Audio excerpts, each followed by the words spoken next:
Thiruvanchikulam family residence അസോസിയേഷന്റെ 13ാം വാർഷിക ആഘോഷവും കുടുംബ സംഗമവും നടന്നു. തിരുവഞ്ചിക്കുളം ഫാമിലി റെസിഡൻസ് അസോസിയേഷന്റെ 13ാം വാർഷിക ആഘോഷങ്ങൾ ശ്രീ വിദ്യാപ്രകാശിനി സഭാ പ്രസിഡന്റ് പ്രൊഫസർ CG ചെന്താമരാക്ഷൻ ഉദ്ഘാടനം ചെയ്തു. അസോസിയേഷൻ പ്രസിഡന്റ് MN ജനാർദ്ദനൻ അധ്യക്ഷത വഹിച്ച ചടങ്ങിൽ സെക്രട്ടറി MP സജീവൻ സ്വാഗതം ആശംസിച്ചു.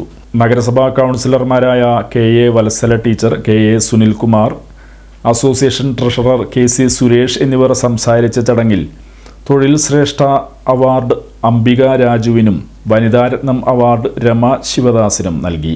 തുടർന്ന് വിവിധ കലാപരിപാടികളും നടന്നു. സങ്കടമാണുള്ളത്. ഇവിടെ നിൽക്കുന്നുണ്ടെങ്കിൽ എൻ്റെ മനസ്സ് കിടക്കുന്നത് അവിടെയാണ്. അവിടെ സ്പോർട്സ് പരിപാടി നടന്നുകൊണ്ടിരിക്കുന്ന അവിടുത്തെ പ്രസിഡന്റ് ഞാനാണ്.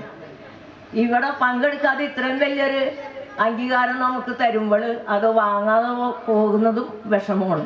അതുകൊണ്ട് മാത്രം വന്നിരുന്നാലും ഉള്ളിലിരിക്കുന്ന പോലെയാണ് ഇപ്പം ഇരിക്കുന്നത്. പിന്നെ ഇന്നലെയാണെങ്കിൽ ഒരു പോള കണ്ണടച്ചിട്ടില്ല. പാചകവും ഞങ്ങളൊക്കെ തന്നെയാണ്. അപ്പോൾ ഉറക്കം ഉണ്ടായിട്ടുണ്ടായി നിങ്ങൾ ചിലപ്പോൾ കണ്ടിട്ടുണ്ട്. അപ്പോൾ അതുകൂടി പറഞ്ഞുകൊണ്ട് ക്ഷമ ചോദിച്ചുകൊണ്ടും ഈ ഫാമിലി റെസിഡൻസ് അസോസിയേഷൻ്റെ പ്രവർത്തനം നല്ല രീതിയിൽ ഇനിയും ഉയരങ്ങളിൽ എത്തട്ടെ എന്ന് ആശംസിച്ചുകൊണ്ട് എൻ്റെ വാക്കുകൾ അവസാനിപ്പിക്കുന്നു. നന്ദി, നമസ്കാരം. 2 ദിവസത്തിന് കണക്കുകൾ അവതരിപ്പിക്കാം എന്ന് കരുതി പറഞ്ഞ കമ്മിറ്റി പറഞ്ഞപ്പോൾ അത് മതി എന്ന് പറഞ്ഞു. പിന്നെ ഓഡിറ്റ് ചെയ്യാൻ ഏൽപ്പിച്ചിരുന്ന നമ്മളെ പ്രിയങ്കരനായ 15 നിര്യാണം മൂലം അത് നടന്നില്ല. അതിനും നമ്മൾ 15 കൂട്ടാളികളും വെച്ചിട്ടുണ്ടായിരുന്നതാണ്. അത് 15 നിര്യാണം മൂലം നമുക്കത് നടത്താൻ പറ്റിയില്ല. അത് എൻ്റെയോ അല്ലെങ്കിൽ മറ്റുള്ള കമ്മിറ്റിക്കാരെയോ കുഴപ്പമില്ലത്. പിന്നെ സംശയങ്ങൾ അതൊരാളെ ദൂരീകരിക്കാൻ ഞങ്ങളെക്കൊണ്ട് സാധിക്കില്ല. സംശയമുള്ളവർക്ക് എന്തും പറയാം.